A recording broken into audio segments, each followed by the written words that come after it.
હવે વાત કરીએ અરવલ્લીની, તો અરવલ્લી જિલ્લામાં ઘઉંના બારદાનની અછતને કારણે ખેડૂતો ગંભીર મુશ્કેલીમાં મુકાયા છે। હાલમાં ઘઉંની ખરીદી પ્રક્રિયા ચાલુ હોવા છતાં પૂરતા બારદાન ઉપલબ્ધ ન હોવાથી ખરીદીમાં વિલંબ થઈ રહ્યો છે અને ખેડૂતોને ભારે હાલાકીનો સામનો કરવો પડી રહ્યો છે। આ મુદ્દે ભારતીય કિસાન સંઘ દ્વારા જિલ્લા કલેક્ટરને આવેદનપત્ર આપી તાત્કાલિક સમસ્યા હલ કરવાની માંગ ઉઠવામાં આવી રહી છે।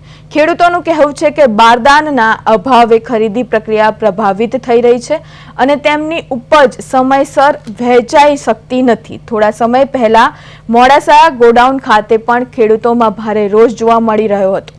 હાલ આ સમગ્ર મામલે પ્રશાસન શું પગલાં લે છે અને ખેડૂતોને ક્યારે રાહત મળે છે તે મહત્વપૂર્ણ બની રહ્યું છે।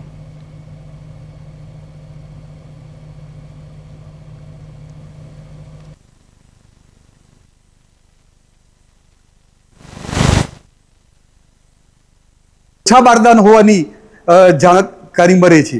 આમ જ્યારે પુરવઠા અધિકારીને જાણ કરવામાં આવે છે ત્યારે કહે છે કે અમારી પાસે બારદાન નથી અને બારદાન ન હોવાને કારણે ઘઉંની ખરીદી અત્યારે અરવલ્લી જિલ્લાની અંદર થઈ રહી નથી। ખેડૂત અત્યારે બહુ મુશ્કેલીમાં મુકાઈ રહ્યો છે। એક બાજુ વાવાઝોડું આવી રહ્યું છે, માવઠું થઈ રહ્યું છે અને આજે 5મો મહિનો આવી ગયો અને કેસીસી પણ ખેડૂતોને ભરવાની હોય છે।